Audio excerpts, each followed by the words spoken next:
Well, it's personal between me and you, and I'm going to do you some serious harm, you big stiff idiot.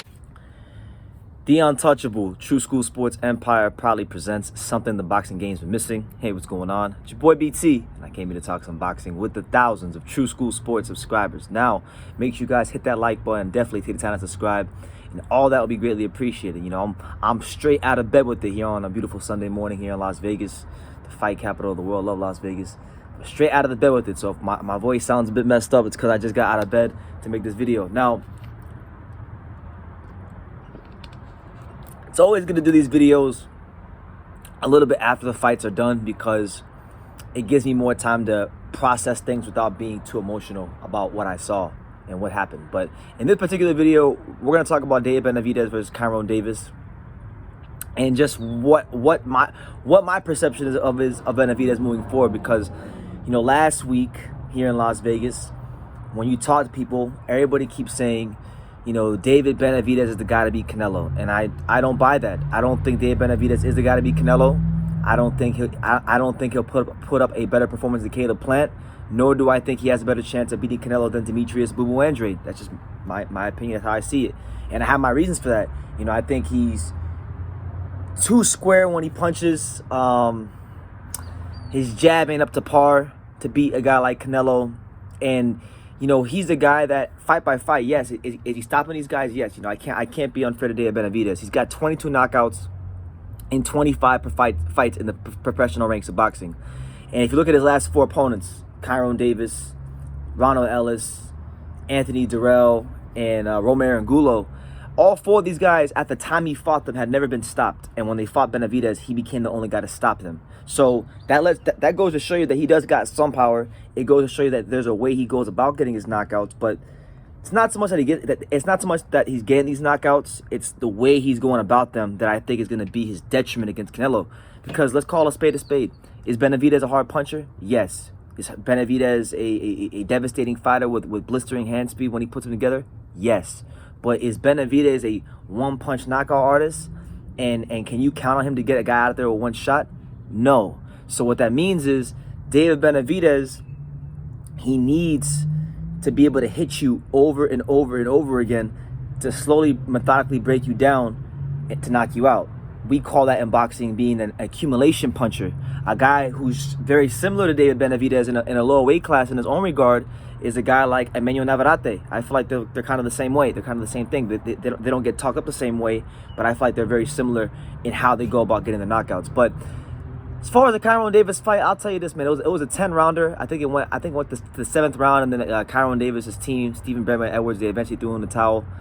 I gotta say, man, I'm not trying to be harsh on David Benavidez. I don't want to come off as a hater. I never want to come off as a hater, even though people like to throw that word out there when they don't have any critical thinking skills. But Kyrone Davis is a fighter that when he turned pro at 160. Okay, so he's not, you know, by looking at his professional career, he's not a 68-pounder. He turned pro at 60. He's even campaigned on multiple occasions as low as 154. So this is a guy that's been teetering around that 154, 160 pound range. He only started fighting at 168 this year when he got the call to fight Anthony Durrell, took the fight, had a good enough showing to where PBC and Showtime and all parties involved felt confident enough to call him again for this David Benavidez opportunity. And look, credit to Kyrone Davis. This video is not trying to downplay him and shit on him, because Kyrone Davis, if anything this year, Kyrone Davis has shown that he is lion-hearted and that he's someone that deserves the utmost respect, the utmost credit, because he'll take these fights on short notice and he'll do what he's got to do. This fight went 7 rounds, and I really don't think he should have went 7 rounds. You know, I know Davis moved around a lot. I know he eventually got the stoppage, but David Benavidez, to me, the more I watch him fight, the more flaws I see. I see a guy who's a very good he's one of these fighters that's a very good one-dimensional fighter. He doesn't really do a whole lot of anything else, but the one thing he does do, he's fantastic at it, which is when he has you in close quarters, he lets them hands go and does it with blistering hand speed. The shots are heavy, and they will break you down if you continue to take that punishment. So based on the 25 fights we've seen in his career from David Benavidez, knowing what we know about him, knowing his strengths, knowing his weaknesses, knowing his tendencies, how does that play to the style of a Canelo Alvarez, who, let's be real, if if we talk about the fighters at 160 to 168, aside from maybe Demetrius Andrade, Canelo Alvarez is the only fighter I could say has been in there with all kinds of different styles. He's fought tall guys who could box, short guys who were sluggers. He fought counterpunchers. He fought, all kinds of styles. So he's seen David Benavidez fighters before. He's seen these kind of guys. And Canelo Alvarez, what are his strengths? His strengths are the fact that he breaks guys down methodically. It doesn't matter if you're a mover. It doesn't matter if you're, a guy that can punch. It doesn't matter if you're a guy who likes to pressure. He'll break you down, as he's shown recently. So like Canelo Alvarez, I don't think David Benavidez has a style to beat Canelo. I think he's tailor-made for Canelo Alvarez. Absolutely tailor-made for Canelo Alvarez. He squares up a lot. He's a guy that in order for him to really beat you, he has to land a lot of punches on you. Canelo Alvarez is too experienced parrying punches. He's too experienced with the head movement. He's too smart for that. He's just too smart for that, and he's too patient for that. And I just really feel like, we've seen in the past, David Benavidez has been dropped by Ronald Gavril. We've seen David Benavidez taking some deep, dark, uncomfortable places by a guy, Ronald Gavril. He's still a young fighter. He's still learning. And now we got to question if he's even a 68-pounder, because he couldn't make 68 pounds when they were in the bubble.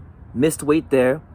I know technically he made weight for this fight with Davis because it was contracted at 169. But you're not going to fight Canelo at 169. You're not. So that's why I was going off of him. You should practice professionalism now, so when you fight Canelo, you'll be ready for Canelo. But, these are just indications that David Benavidez is not even a 68-pounder anymore. So my thing is this. Will Canelo fight Benavidez at light heavyweight or at a catch weight? Perhaps. I don't know. But he's Canelo. And whether you like it or not, Canelo Alvarez is the guy who's in the position of strength and power.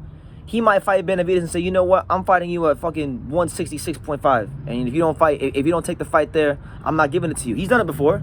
We've seen Canelo put those kind of catch weights on people. Why wouldn't he do it to Benavidez? Knowing, think about it. He's knowing that Benavidez is having a hard time making the weight. So why not fight him at 166.5 or 167 or a weight that he knows is going to drain Benavidez, See, the problem with boxing fans is this. A lot of people don't understand the art of war. A lot of y'all don't understand, the fact that when it comes to the sport of boxing, you should never show your hand. You should never show weakness. You should never show any sort of vulnerabilities that your opponents outside the ring could use to manipulate you in negotiations. And David Benavidez, whether you like it or not, has done that.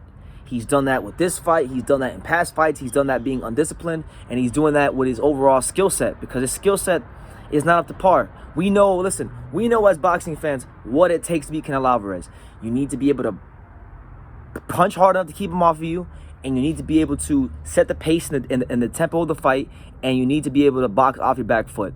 If you can't do all those three things, you will not beat him. We've seen that even with Caleb Plant. I like Caleb Plant, but Caleb Plant, he just didn't have the defense or the punching power to keep Canelo off of him. And you saw in the 11th round, you saw later on in the fight what happened. He didn't have it. So maybe Charlo could give Canelo problems. I think Charlo even has his vulnerabilities, but man, I don't know who could be Canelo. I think Andre has the best chance out of everybody. But I'm gonna tell you this right now: if you're hoping that David Benavidez, if you're praying it's David Benavidez, you're wishing on a star. You're wishing on a star. He can't fuck with Canelo Alvarez, and I even take it a step further. If I'm Samson Boxing, if I'm his management team, I'm keeping him as far away from Canelo as possible, because I'm gonna tell you this: he fights Canelo Alvarez, it's gonna be his last fight. His career will be effectively ruined. And he will not win as many rounds as Caleb Plant, and he will get knocked out in much more devastating fashion than Caleb Plant, because unlike Caleb Plant, he will be there to be hit. He will be there to be hit. He'll be in the pocket. He'll be fighting, and he'll square up, and it'll be a big ass target. And Canelo's gonna work him like the heavy bags you see on Instagram. So I'm gonna leave it at that. David Benavidez beats Kyrone Davis as expected, but takes way too long to do it. Continues to show his vulnerabilities. Continues to show that yes, he's good at what he does. He's a fantastic one-dimensional fighter, but when you fight Canelo Alvarez, you're not fighting a one-dimensional fighter, and he's gonna find out if and when that fight gets made. So I'm gonna leave it at that.